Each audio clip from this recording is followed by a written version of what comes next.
Здравствуйте, друзья! С вами Лара Володина и наши праздничные будни. Ни минуты покоя. Лечим, спасаем, добываем корм, кого-то провожаем в семьи и на пристройство, кого-то забираем назад, кого-то выбрали, но не социализирован и такой сбежит, если пристроить таким трусливым, как, например, Шарли. Все хорошо с этим песиком. И красивый, и добрый, и спокойный. Вроде мечта, но это не так.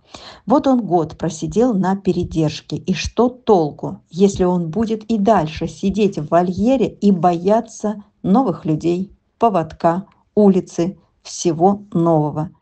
Давай, Шарли, потихонечку, давай. Пойдем, мой хороший, пойдем. Пойдем, хороший. Шоколадка. Ты шоколадка. Шарли, шоколадка. Тебе надо расколдовывать. Заколдовали мальчика. С ним никуда не выйдешь. Он шага не сделает на поводке. Из выгульника не вытащить. В глазах страх и ужас. Что делать с таким? Ни у кого не будет терпения спускать с лестницы на руках или выводить раз 10 в день, чтобы приучить к туалету на улице. А ведь на него реагируют. Он нравится людям, но его надо социализировать. Друзья, помогите, пожалуйста, оплатить 1 месяц его индивидуальной квартирной передержки с обучением, социализацией. Это стоит 15 тысяч. Хотя бы 1 месяц. У него все получится за месяц. Он умный песик, но надо побороть страх. Ведь он год назад, спасенный из отлова Астрахани, досталось ему в жизни. Не видел он хорошей жизни. Помогите, пожалуйста, оплатить передержку Шарли за 1 месяц. Помогите, пожалуйста, друзья, сейчас его социализировать и пристроить в семью. Я вас очень прошу, это стоит 15 тысяч. Друзья, в прошлый раз я просила помочь якутским кошечкам на перелет, на лечение 2, на содержание десятка спасенных из ада.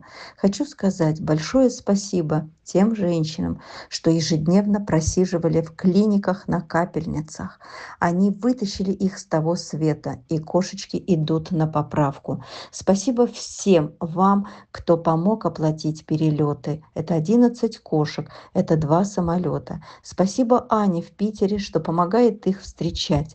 Спасибо Ольге за неимоверно тяжелый труд. Сотни кошек, которых она также лечит из разных городов, носится с ними, распределяет, ведь они не все дружат между собой, и ее порой окровавленные опухшие руки останутся за кадром. Это труженики невидимого фронта, люди с огромным сердцем и душой. Спасибо ей за десятки и сотни пристроенных наших якутских кошек. Приветы от них она также активно присылает. Спасибо.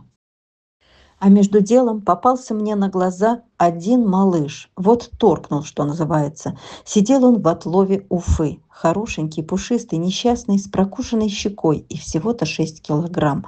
Решила его спасти. Решила, что он должен жить. Оплатила дорогу. Но и через 3 дня он уже был в Москве. Он уже столько пережил. Из ада. Сынок, Из ада. мы тебя будем лечить, не переживай. Малышечка. Сладенький Ты такой. сладкий такой сынок, да? Вот такие редко бывают парняшки. Ну что ты застрессовал, прям задышал. Прелесть. Такие милые. А так как приехал с соплями и кашлем и прокушенным глазом, пришлось с помощью рук передержки разместить в стационар, сдать анализы, обработать полости рта на лице от прокусов, но и получить анализ в виде парва, что требует лечения. Сейчас он чувствует себя хорошо, но долечить надо. Друзья, а среди вас найдется ему самая замечательная семья, только самое-самое, чтобы компенсировало все ужасы его прошлой бездомной жизни. Он очень ласковый и очень тянется к человеку. Так, ну вот таких 2 щенков вот они нашла. Ёпти мать, где вы? Вообще, это парк, помойка. В общем, здесь, видать, выкинули. Боже, недавно, видать, выкинули. Все в снегу извалялись. Господи, вон собака. Давай-ка. Фу, нельзя. соседская собака. Друзья, помните рассказ про двух щенков, спасенных ночью случайно в марте на помойке в минус 35? Вот такими их нашли. И вот такими они стали и прилетели на мою голову в Москву. Беленькая девочка и черненький мальчик.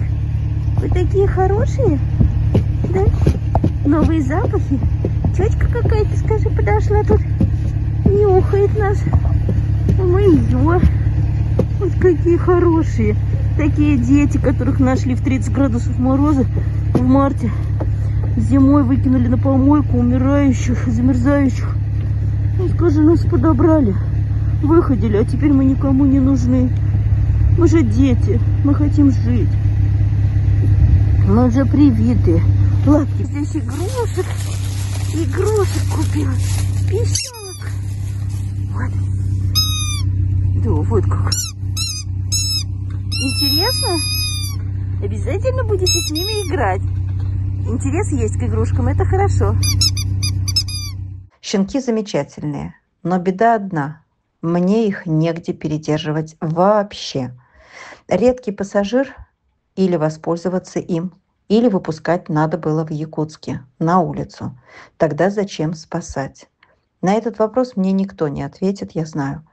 И вот они прилетели. Накупила им корм, пеленки, игрушки, все обработки, дорогу оплатила, зоотакси, потом еще корм, большой мешок. И уже на все ушло 30 тысяч. Друзья, у меня одна просьба. Не бросайте их на меня, а? Пока они маленькие, они должны жить в семьях. Мальчик и девочка. Они не привязаны друг к другу по отдельности. Разберите их, пожалуйста. Сейчас они на очень временной передержке у девушки, за что ей большое спасибо, которая в отпуске. Но скоро она выходит на работу. И без присмотра ее недружелюбный хозяйский пес их просто порвет. У меня есть всего несколько дней на пристройство. Пожалуйста, разберите. Друзья, и вы спрашивали, какого пристроенного щенка недавно вернула мне семья из Питера. Вот показываю. Малышка очень нежная, игривая, как все дети, очень нуждается в любви и в человеке. Но семья не захотела заниматься и понимать ее тонкую детскую душу. Не рассчитала, что щенок отличается от взрослого степенного лабрадора. Так и сказали, мы не справились. И проведя у них всего лишь ночь, на утро вызвали ту таксистку, которая привезла накануне им из Москвы, и не особо вникая, зачем ей щенок, она ведь всего лишь перевозчик, вернули ей щенка, мол, вези назад. Без шанса попробовать найти подход к щенку, выгулить, покормить вкусным, занять игрушками. Тем более были праздники и выходные. Щенок-то чудесный, будет небольшим, может килограмм 15. Если кто пожалеет ребенка, пригласит к себе, напишите мне, пожалуйста. Он сидит в долг без оплаты даже на корм, прыгает к проходящему мимо вольера человеку и грустит, когда нет рядом никого. Жалко ребенка, жалко, когда не люб. И сколько у меня таких десятков, на которых нет ни помощи, ни корма, ни поддержки. Да, лето это началось. Это самая печальная пора у собак и у куратора. Как страшно оказаться наедине с ними, с таким количеством и всегда без денег. Только вот-вот купишь корм, незаметно пробегают 10 дней, и ты опять с высунутым языком не знаешь, как снова попросить, снова без денег, снова не хватает. Ни дня для расслабления, даже сказать нечего. Помогайте, друзья. Без вас я не справлюсь. Пожалуйста, помогайте.